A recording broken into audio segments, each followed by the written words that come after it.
કેમ છો વિદ્યાર્થી મિત્રો, હું સિગ્મા સ્કૂલ ઓફ સાયન્સ તરફથી વિજય વિદ્યાર્થી આપનું હાર્દિક સ્વાગત કરું છું.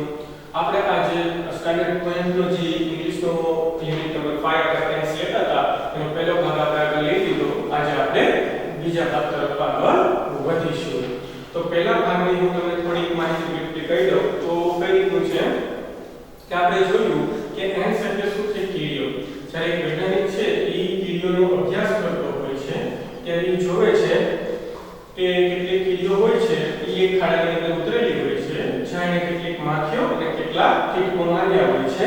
જે એના કિનારા ટુકડા હોય છે એ ઉપર લાવતી હોય છે ખાડાની ઉપર. પણ ખાડો છે એ ખૂબ જ સીધો છે, એના જે ચઢાણ છે ખૂબ જ સીધા છે.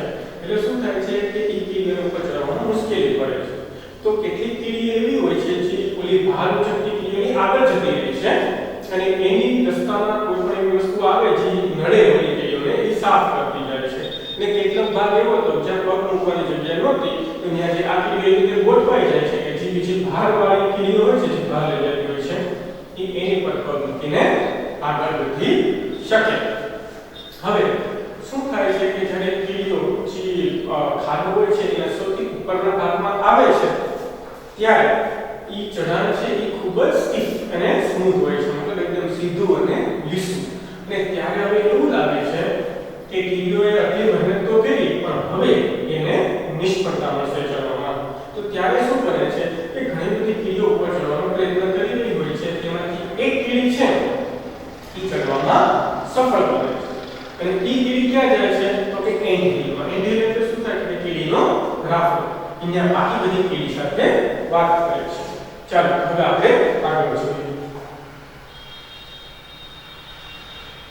So this one immediately met the number of ants from the ant to whom it conveyed a message. To whom એટલે કે જેને convey a message. convey એટલે પસાર કરવું. શું પસાર કરે છે?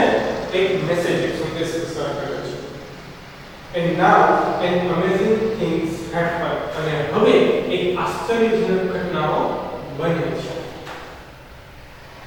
The ants at the top begin climbing down into the pit backward. શું કહે છે સમજો. The ants at the top. હવે આ શું કહે છે કે ખાડો છે. રેડી? ખાડો છે, ખાડાની ઉપર જે કીડીઓ હોય છે ચાલો હું તમને આ વસ્તુ દોરીને સમજાવી દઉં કે કઈ રીતનું હોય છે કે સપોઝ કે આ ખાડો છે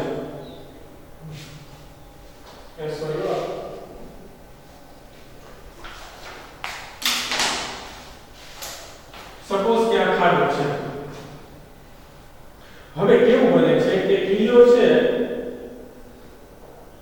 ઈ જે ઓલી કીડી ધીરે ધીરે ચડતી અહીંયા પહોંચે છે તો અહીંયા બધી કીડીઓ તો છે પણ ઈ આથી ચડી શકતી નથી કારણ કે શું છે તો જે અહીંયા એન્ટ હિલ હોય છે એટલે કે રાફડો રેડી એમાં બધી કીડીઓને મળે છે. તો હવે જે અહીંની કીડીઓ હોય છે શું કરે છે કે ઊંધી ઉતરવાનું શરૂ કરે છે. આવી રીતે અહીંયા મોઢું હોય છે, અહીંયા પગ, ઈ એકબીજાને પાછળથી પકડીને ઊંધી ઉતરે છે આવી રીતે. તો આ શું બને છે? આ ચેન બને છે. ખ્યાલ આવે છે? આવી રીતે આમ ગોઠવાઈ જાય છે એવી રીતે શું બને છે? ચેન બને છે. એટલે જે અહીંયા કીડીઓ હોય છે હવે શું કરશે? આ ચેન અહીંયા અટકેલી છે આને પકડીને આની માથેથી ઉપર ચડવાનું શરૂ કરશે. ખ્યાલ આવે છે તમને? તો હવે અહીંયા શું કહેવામાં આવે છે કે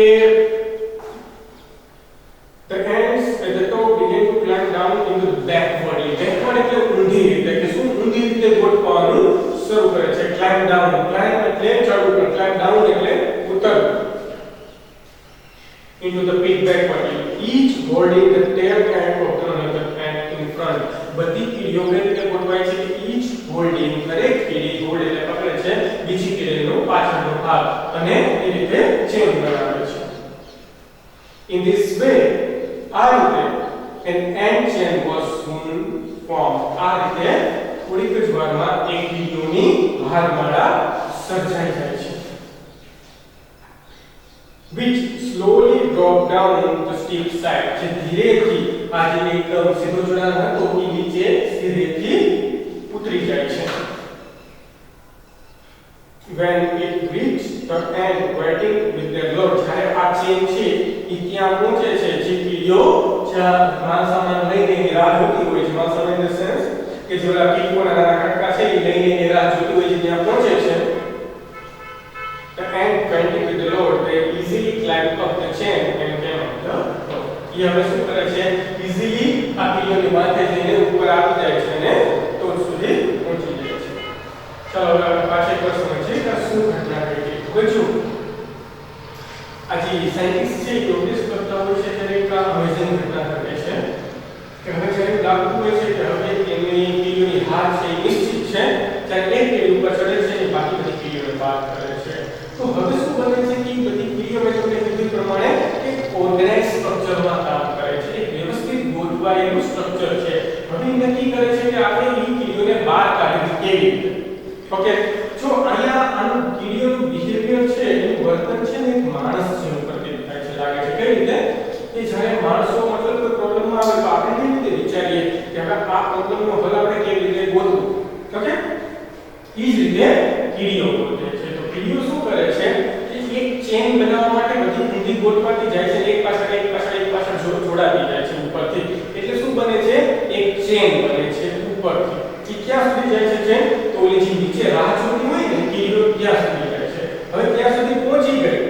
હવે ઓલી કીડીઓ છે જે મતલબ જેને પોતાની માથા ઉપર જે ઓલા નાના કીડીઓના કટકાઓ પડે છે ઈ હવે આ ચેનના માધ્યમ દ્વારા ધીરે ધીરે ઈ ટોપ સુધી પહોંચી જાય છે. Such behavior shows the adaptness of the ant.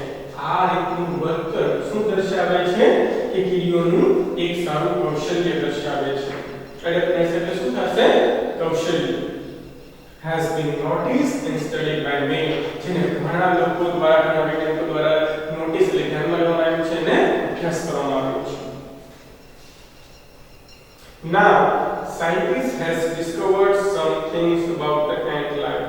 Now, એટલે હવે science has discovered some things about the ant. હવે જે સાયન્સ એટલે વિજ્ઞાની છે ડિસ્કવર્ડ એટલે શોધ કરવી. એને જે કીડીઓ વિશેની કેટલીક બાબતોની શોધ કરી છે. Which seems to show that જે એવું દર્શાવે છે the intelligence of this tiny creature is very close to human intelligence. Intelligence એટલે બુદ્ધિ ક્ષમતા, સમજણ ક્ષમતા, બુદ્ધિ. એ શું કહે છે? The intelligence of this tiny creature. Tiny એટલે નાનું, creature એટલે જીવજંતુ. શું કહે છે કે જે આ નાના એવા જીવજંતુની જે સમજ શક્તિ છે, બુદ્ધિ ક્ષમતા છે is very close to human intelligence. Human એટલે માણસ, intelligence એટલે એની બુદ્ધિ ક્ષમતા. શું કહે છે કે જે આ નાની કીડીઓની સમજ ક્ષમતા છે, એની સમજણ શક્તિ છે, એની બુદ્ધિ છે એ માણસોની બુદ્ધિથી ખૂબ જ નજીક છે. એટલે શું લાગે છે કે એ જે રીતે વિચારે છે કીડીઓ અને માણસ જે રીતે વિચારે છે એની વચ્ચે ઘણી બધી સામ્યતા જોવા મળે છે. Not all scientists consider this view. બધા વૈજ્ઞાનિકો આ જે મત છે, આ વ્યૂ છે એમાં સહમત થતા નથી. કન્સિડર એટલે માન્ય કરવું, સહમત કરવું.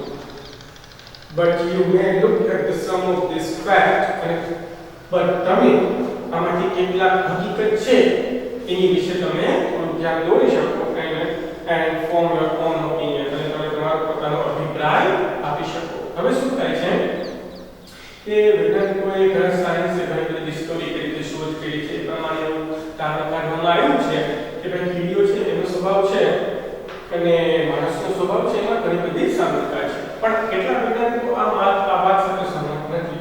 હવે આ પાઠની અંદર લેસનની અંદર કેટલાક એક્ઝામ્પલ તમને કીડીઓમાં આપવામાં આવશે જેના ઉપરથી તમે તમારી જાતે નક્કી કરી શકશો કે શું સાચું છે અને શું ખોટું છે. ચાલો આપણે કેટલાક એક્ઝામ્પલ જોઈએ.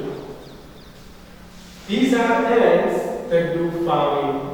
આ કેટલીક કીડીઓ છે જે શું કરે છે? ઈ ખેતી કરે છે.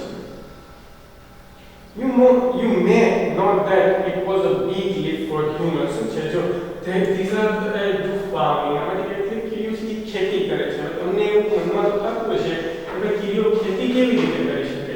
ખ્યાલ આવે છે? પણ સેજ અલગ રીતે તમે સમજો. You may know that તમને કદાચ ખબર હશે it was a big leap એટલે છલાંગ એ બહુ મોટી છલાંગ હતી for human progress when man gave up being a full-time hunter and took up farming. શું કહે છે જો it was a big leap for human માણસ માટે બહુ મોટી છલાંગ હતી જ્યારે માણસે ફૂલ ટાઈમ હન્ટર એટલે કે આખો સમય એક શિકારી બનવાનું છોડીને એને ખેતી કરવાનું શરૂ કર્યું એન્ડ ટુ ધ ફાર્મિંગ. આમાં શું થાય છે હવે આપણે બહુ જૂની વાત થઈ છે કે જ્યારે આદિમાનવો હતા ત્યારે પહેલા આદિમાનવ શું કરતા કે ખાલી શું કરતા શિકાર કરતા અને શિકાર ઉપર જીવતા. એની લીધે શું થતું કે ભાઈ દિવસમાં એને ખૂબ જ મહેનત કરવી પડતી ને શિકાર મળે તો ઠીક છે ન મળે તો ભૂખા રહેવું પડે. પણ પછી એને શું કર્યું એને ખેતીની શોધ કરી. ખેતીની શોધ થતા શું થતું એ પોતાનો ખોરાક છે પોતાની જાતે ઉગાડવા માંડ્યો. એની લીધે શું થયું હવે એને બીજા ઉપર આધાર રાખવાની જરૂર રહેતી નથી. એને જરૂર નથી કે ભાઈ શિકાર મળે તો જ એનું પેટ ભરાશે. એટલે આ ઘટના કેવી બની આ ઘટના બહુ મોટી હતી એ મનુષ્યના જીવનમાં. એટલે શું કહે it was a big leap મોટી છલાંગ. એવી જ રીતે આ કીડીઓએ પણ પોતાના જીવનમાં એક આવી મોટી છલાંગ કરી છે. seemingly દેખીતી રીતે the umbrella ant of South America have taken the same step in their small way.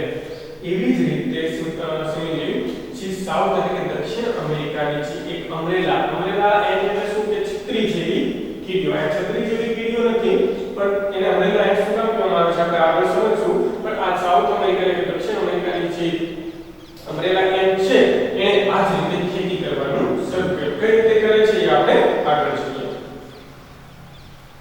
They are called by the name because they are often seen carrying a large piece of leaf over their head. શું કહે છે they are called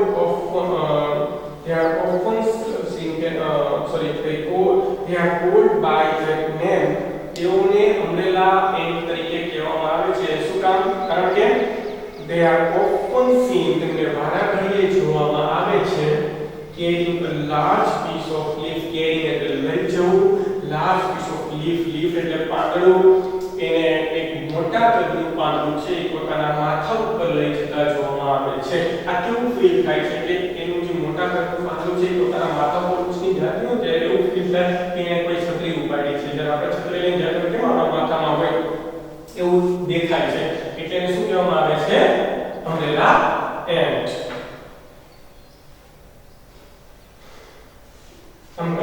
Often their head like umbrella. They take this piece to leave to their nest. હવે શું કરે છે they take this piece to leave the nest. nest એટલે માળો. આ તમારે માળો નથી સમજવાનું ઘર સમજવાનું છે કે જે આ પાંદડું હોય છે લીલું એ ક્યાં લઈ જાય છે એ એના ઘર સુધી લઈ જાય છે. where they chew them nicely. જ્યાં આ પાંદડાને એક સારી રીતે ચાવે છે. afterward they make bed of this chew. પછી આ પાંદડાને સારી રીતે ચાવીને એનો મતલબ થોડોક કેવું ચાવી નાખે છે એટલે શું થાય છે કે થોડુંક એમાંથી જે રસ હોય છે બહાર નીકળે છે અને થોડુંક આમ ડૂબદાર જેવું બની જાય છે. પછી એ જે આ ચાવેલો ભાગ છે એનું શું બનાવે છે બેડ. બેડ એટલે શું છે પાથરી દે છે એની જમીન ઉપર. એના જે એન્ટિલ હોય છે એનો લાકડો એની અંદર એનું ઘર હોય એને શું કરે એ પાથરી દે છે. on this bed grow kind of fungus. હવે આ જે ચાવેલો ભાગ એટલે એનો જે પાથરે છે એની ઉપર શું થાય છે કે ફંગસ એટલે કે ફૂગ છે ઉત્પન્ન થાય છે. and which is food for ants. અને જે આ ફૂગ છે એ જાતિઓ માટે ભોજન હોય છે. એટલે તમે સમજો કે આ ખેતી કેવી રીતે કરે છે. ખેતીનો મતલબ શું? આપણે ખેતી કરીએ છીએ સેજલ લગાવી હોય છે કે આપણે મોટી જમીન હોય છે એમાં વાવીએ છીએ એમાં ઉગે છે. આ સેમ છે. કેવાનો મતલબ શું છે કે આપણી પાસે જમીન છે એમાં જ વાવીએ છીએ અને એમાંથી આપણે ભોજન લઈએ છીએ. તો આ કીડીઓ પણ એવું જ કરે છે. બહારથી પાંદડા લઈ આવે છે, પાંદડાને સરખી રીતે ચાવે છે, એની પથારી કરે છે એટલે કે પાથરે છે અને એની ઉપર ફૂગ ઉગે છે એને ખાય છે. એટલે કે પછી કે બહાર એનું શિકાર કરવાની જરૂર રહેતી નથી. એનું ભોજન એના ઘરે તૈયાર થાય છે. એટલે આને શું કહેવામાં આવ્યું છે એની ફાર્મિંગ, એની ખેતી.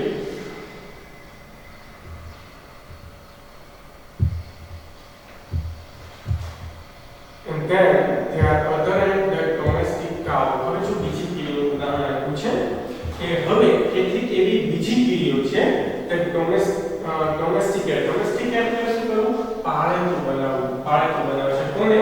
ગાય. કાવ એટલે ગાય. અને કાવ છે એટલે એક્ચ્યુઅલી રિયલમાં ગાય નથી. આપણે કેમ ગાય પાળીએ એવી રીતે આ કોઈ ગાય નથી પાળતી, પણ કઈ રીતે પાળે છે એ આપણે નેક્સ્ટ લેક્ચરમાં જોશું. આ લેક્ચરમાં આપણે અહીંયા સુધી રાખીએ. નેક્સ્ટ લેક્ચરમાં આપણે ટોટલી આખું જોઈ લઈશું કે કઈ રીતે ગાયને પાળે છે, કેવી ગાયને પાળે છે અને કઈ રીતે એને દોવે છે.